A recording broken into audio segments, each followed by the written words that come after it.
2025 आ रहा है दोस्तों, और हर साल की तरह हम सब सोचते हैं कि इस बार कुछ बड़ा करेंगे, लेकिन हर बार एक ही कहानी होती है।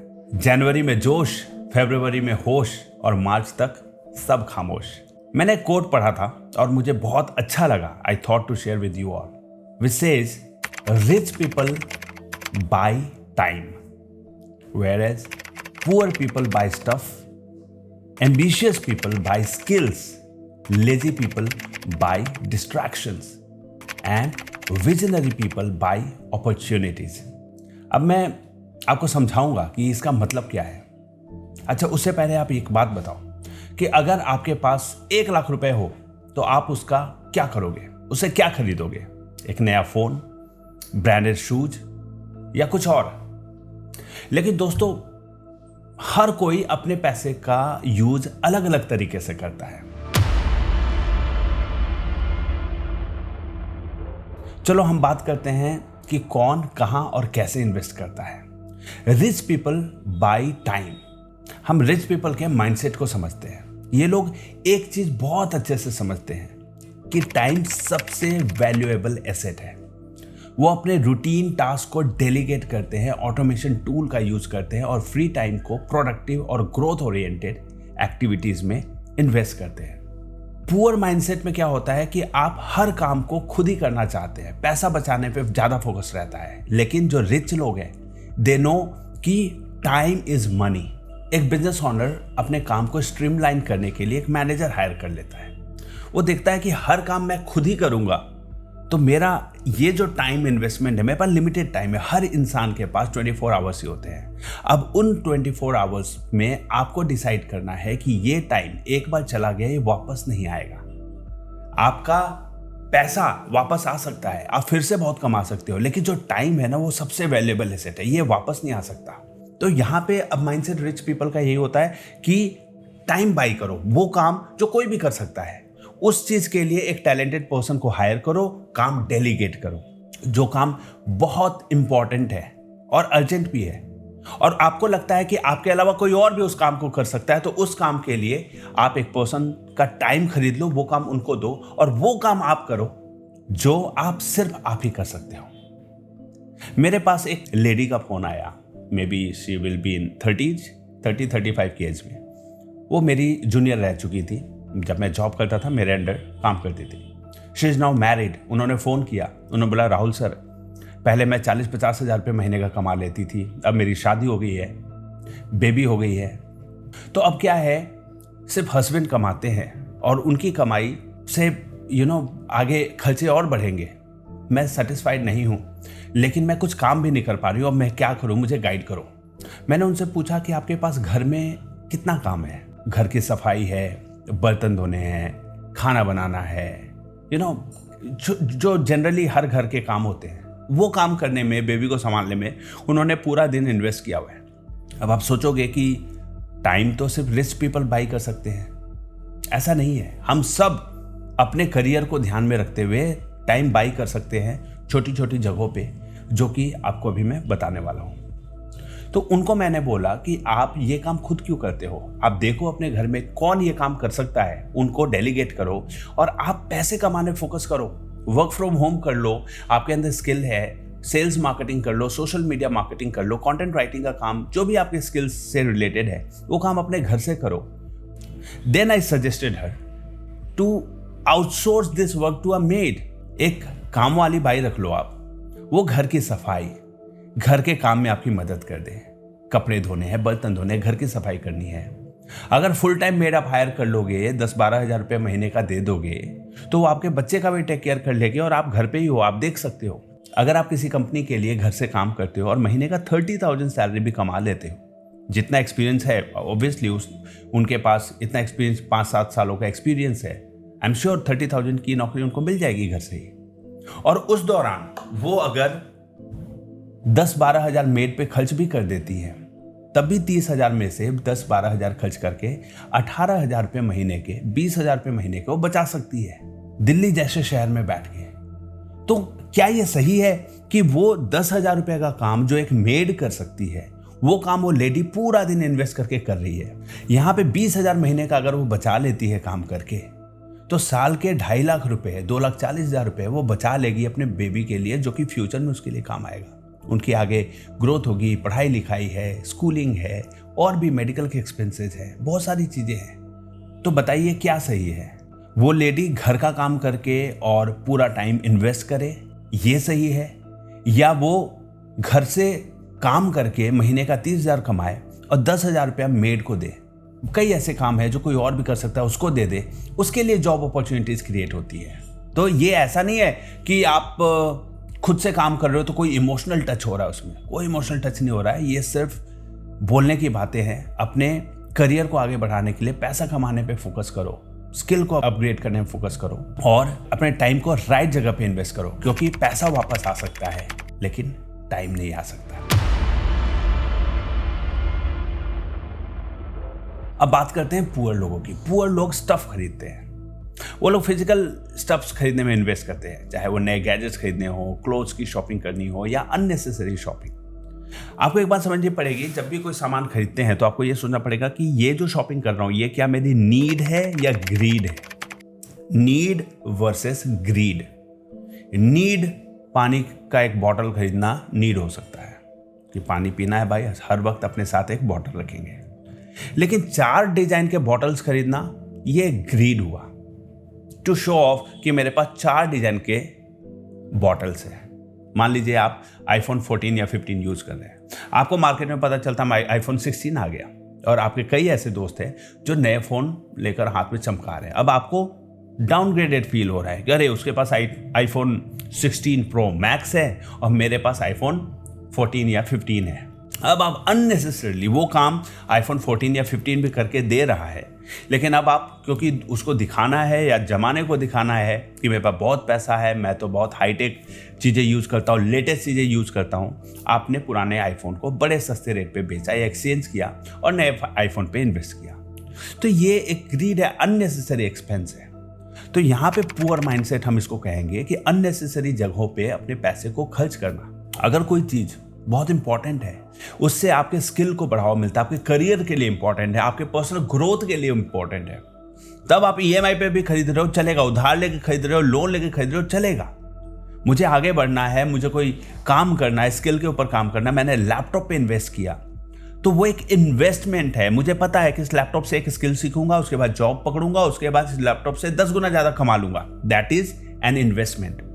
लेकिन जब आप ईएमआई पे लेटेस्ट आईफोन पे खर्च कर रहे हो, आपको पता है पुराना आईफोन जो काम कर रहा था वही काम नया आईफोन करने वाला है, तो ये पुअर माइंडसेट है। ये बेवजह की ऑनलाइन शॉपिंग करेंगे। आपको एक काम बताता हूं, आप एक काम करो, 2024 का बैंक स्टेटमेंट हो चाहे क्रेडिट कार्ड स्टेटमेंट हो, दोनों निकाल लो। 1 जनवरी 2024 से लेकर 31 दिसंबर 2024 का, और अपने सारे एक्सपेंसेस चेक करो। साथ में अपने क्रेडिट कार्ड स्टेटमेंट को भी निकालो, उनके भी सारे एक्सपेंसेस निकालो, और एक लिस्ट बनाओ कि कौन से एक्सपेंसेस एक्चुअली नेसेसरी थे और कौन से एक्सपेंसेस ऐसे थे जिसके बिना काम चल सकता था। ठीक है, तो आपको एक समझ में आ जाएगा कि कौन से अननेसेसरी एक्सपेंसेस को कट करना है। और किसी को देखकर एक्स्ट्रा गैजेट्स खरीद रहे हो जिसकी कोई खास यूज नहीं है, तो एक लाइबिलिटी है जो पैसे को किल करती है। समझदार बनो, और पैसा कमाना मेहनत का काम है। Invest it wisely on very important thing which helps you grow in life. अब बात करते हैं एम्बिशियस लोगों की। एम्बिशियस लोग स्किल्स खरीदते हैं, जिनका विजन होता है ना लॉन्ग टर्म में कुछ बड़ा काम करने का। वो अपने इंटरनल क्वालिटीज के ऊपर खर्च करते हैं, बाहरी सुंदरता के ऊपर नहीं। जब मुंह खोलते हैं तो पता चल जाता है कि हम कितने धनी हैं, कितने रिच हैं। एम्बिशियस लोग अपने पे इन्वेस्ट करते हैं स्किल्स को सीखने में, चाहे वो डिजिटल मार्केटिंग हो, एआई टूल्स हो, पब्लिक स्पीकिंग हो, या कोई और भी वैल्यूएबल स्किल्स। एग्जाम्पल के लिए बात करें तो किसी ने एसईओ सीखा और अपना फ्रीलांसिंग का काम शुरू कर लिया, बिजनेस शुरू कर लिया, फ्रीलांसिंग जॉब शुरू कर ली और उससे पैसा कमाना शुरू कर लिया। तो ये स्किल्स पे इन्वेस्ट किया ना, इससे पैसा आ रहा है। या किसी ने कोडिंग सीख ली, रिमोट से जॉब कर लिया और उससे पैसा कमाना शुरू कर लिया, या अपने बिजनेस में उस कोडिंग का इस्तेमाल किया और कोडिंग से कोई ऐसा टूल बनाया जो उसके बिजनेस को ऑटोमेटेड कर रहा हो, टाइम बचा रहा हो। ऐसे स्किल से क्या हो रहा है, उनका पर्सनल ग्रोथ हो रहा है, उनके बिजनेस का ग्रोथ हो रहा है। पैसा आप गवा सकते हो लेकिन स्किल्स नहीं, इसलिए सबसे बेटर ये होगा कि आप स्किल्स पे इन्वेस्ट करो। तो ये है एम्बिशियस लोगों की पहचान। अब आगे बात करते हैं लेजी लोग क्या करते हैं। लेजी लोग डिस्ट्रैक्शंस खरीदते हैं। डिस्ट्रैक्शंस, ये लोग वो लोग होते हैं जो अपनी दुनिया में ही बिजी रहते हैं। पूरे दिन रोते रहेंगे, मेरा कुछ नहीं हो रहा, करियर नहीं है, जॉब नहीं है, मेरा बिजनेस लो चल रहा है, मार्केट में रिसेशन है, धंधा नहीं है, सब खराब चल रहा है, गवर्नमेंट खराब है, पॉलिटिक्स खराब है, माँ बाप खराब हैं, दोस्त मेरे खराब है, कोई आगे बढ़ने नहीं दे रहा, कोई मेरी मदद नहीं कर रहा। लेकिन जब अपने टाइम के इन्वेस्टमेंट की बात आएगी तो पता है कहाँ ये लोग बिजी रहेंगे। नेटफ्लिक्स का सब्सक्रिप्शन लेंगे और पूरी रात में 1-2 वेब सीरीज निपटा देंगे। गेमिंग ऐप्स डाउनलोड करेंगे और दिन भर गेम खेलते रहेंगे। गेमिंग ऐप्स पे बिजी रहेंगे, गेम्स खेलेंगे, ऑनलाइन शॉपिंग करेंगे। 2 दिन का मजा होता है, नई शॉपिंग के बाद तीसरे दिन से उस सामान को आप भूल जाते हैं। और फिर कुछ नहीं मिला तो सोशल मीडिया की स्क्रॉलिंग चालू हो गई। रील्स खोले, वीडियोस देख रहे, डांस के वीडियोस, कॉमेडी वीडियोस। तो ये जो डिस्ट्रैक्शन है ना, ये शॉर्ट टर्म के हैप्पीनेस के लिए ठीक है, लेकिन लॉन्ग टर्म का ग्रोथ अगर आपको चाहिए तो इन डिस्ट्रैक्शंस को कट करना पड़ेगा। If you want to make your 2025 one of the best years of your life, then you will have to make list of distractions जो 2024 में आपका टाइम खराब कर चुके हैं, आपके करियर में कोई फायदा नहीं मिला है उसके चलते। उन डिस्ट्रैक्शंस की लिस्ट बनाइए, उनको हटाइए। लेजी लोगों की बात और करें तो एग्जाम्पल के लिए बात करते हैं, 4 OTT सब्सक्रिप्शंस एक्टिव रहेंगे उनके पास, लेकिन एक भी स्किल बेस्ड कोर्स नहीं लिया होगा। घर में बहुत बड़ा टीवी लगाया होगा, लेकिन एक लैपटॉप या कंप्यूटर पे इन्वेस्ट नहीं किया होगा जिससे कुछ नया सीखा जा सके, स्किल सीखा जा सके, बेटर वर्क प्लानिंग की जा सके। अच्छी फाइनेंस मैनेजमेंट, टाइम मैनेजमेंट या पर्सनल ग्रोथ की बुक्स नहीं खरीदी होगी जिनसे उनकी अपनी पर्सनल ग्रोथ कर सके। ऐसे लोग दिन भर एंटरटेनमेंट लेने पे फोकस करते हैं जो कि शॉर्ट टर्म हैप्पीनेस दे, पर लॉन्ग टर्म ग्रोथ को कॉम्प्रोमाइज करते हैं। तो अब ये आपको डिसाइड करना है कि डिस्ट्रैक्शंस को आप कंट्रोल करोगे या डिस्ट्रैक्शंस आपको और आपके लाइफ को कंट्रोल करें। Now let's talk about visionary people. Visionary people buy opportunities. विजनरी लोग अवसर खरीदते हैं। विजनरी लोग वो लोग होते हैं जो दुनिया को एक अलग नजरिए से देखते हैं। जब बाकी के लोग रिस्क देख रहे होते हैं तब वो अपॉर्चुनिटीज देखते हैं कि इसमें रिस्क कितना है, थोड़ा रिस्क है लेकिन अपॉर्चुनिटी बड़ा है, तो they will just focus to create opportunities और रिस्क लेने से डरेंगे नहीं। जब बाकी लोग रुक जाते हैं तो ये लोग आगे बढ़ने का प्लान बनाते हैं। ये लोग अपॉर्चुनिटीज को पहचानते हैं और फिर उसमें इन्वेस्ट करते हैं। वो देखेंगे कि कहाँ रिस्क है लेकिन कहाँ रिवॉर्ड बड़ा है। अगर रिवॉर्ड बड़ा है तो रिस्क लेने से हिचकिचाते नहीं है। उनको कहते हैं विजनरी पीपल। वो एक सीड को प्लांट करते हैं और फिर पेशेंटली उसमें से एक मैसिव ट्री बनने का वेट करते हैं। एग्जाम्पल के लिए एक विजनरी बिजनेस ओनर एक नई अनटेस्टेड मार्केट में अपना प्रोडक्ट लॉन्च करता है। वो जानता है कि स्टार्टिंग में थोड़ा बहुत लॉसेस आ सकते हैं, लेकिन लॉन्ग टर्म में वो ये डिसीजन उसके बिजनेस को इंडस्ट्री लीडर बना देगा। रिस्क और अपॉर्चुनिटीज का रिलेशन बहुत स्ट्रांग होता है। विजनरीज रिस्क को समझते हैं, उसका एनालिसिस करते हैं और फिर एक्शन लेते हैं। वो इम्पल्सिव डिसीजन नहीं लेते, लेकिन जब उनको अपॉर्चुनिटी दिखाई देती है तो वो डेयरिंग होते हैं। वो डेयर करने के लिए तैयार रहते हैं। वो जानते हैं कि कभी भी परफेक्ट टाइम नहीं आता। वो इम्परफेक्ट सिचुएशन में भी एक्शन लेते हैं और अपॉर्चुनिटीज क्रिएट करते हैं। उनका एक ही मोटो होता है, start now, improve along the way. अभी स्टार्ट करो यार, उसको रोको मत, और साथ ही साथ हम इम्प्रूव करते रह जाएंगे। रुक के वेट नहीं करते, ये अपॉर्चुनिटी को जाने नहीं देना चाहते। तो फाइनल टेक अवे यही है दोस्तों कि समझदारी से इन्वेस्ट करो। तो अब दोस्तों सवाल ये आता है कि आप कौन सी कैटेगरी में हो।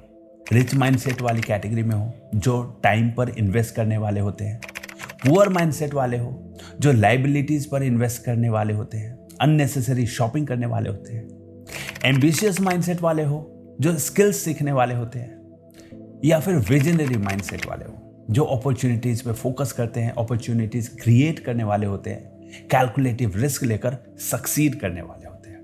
या सिर्फ डिस्ट्रैक्शन में खो जाने वाले हो? कौन हो आप? तो दोस्तों 2025 आ रहा है, अपने डिसीजन को वाइजली लो, मैं यही कहूँगा। पैसा और टाइम दोनों वैल्यूएबल है, उनका सही इस्तेमाल करो। हर फाइनेंशियल डिसीजन जो हम लेते हैं वो हमारे माइंडसेट और प्रायोरिटीज़ को रिफ्लेक्ट करता है, चाहे वो टाइम हो, स्टफ हो, स्किल्स हो, डिस्ट्रैक्शंस हो, अपॉर्चुनिटीज़ हो या एक्सपीरियंसेस हो। हर चॉइस हमारे फ्यूचर को शेप करती है। वाइज बनो, उन चीज़ों में इन्वेस्ट करो जो ट्रूली मैटर करती है। अपनी लाइफ को उस तरह बिल्ड करो जो फ्रीडम, फुलफिलमेंट और सक्सेस का परफेक्ट बैलेंस क्रिएट करे। अगर ये वीडियो आपको हेल्पफुल लगी हो तो लाइक करो, शेयर करो और चैनल को सब्सक्राइब जरूर कर लेना। मिलते हैं नेक्स्ट वीडियो में, तब तक अपने गोल्स सेट करो और अपने फ्यूचर पे इन्वेस्ट करो। मैं विश करता हूँ कि 2025 आपके लाइफ का बेस्ट ईयर साबित हो और आपके माइंडसेट से ही ये संभव हो सकता है। Alright, so stay tuned and watch our next video for growth strategies. जल्दी मिलते हैं मेरे अगले वीडियो में, तब तक के लिए जय हिंद, जय भारत।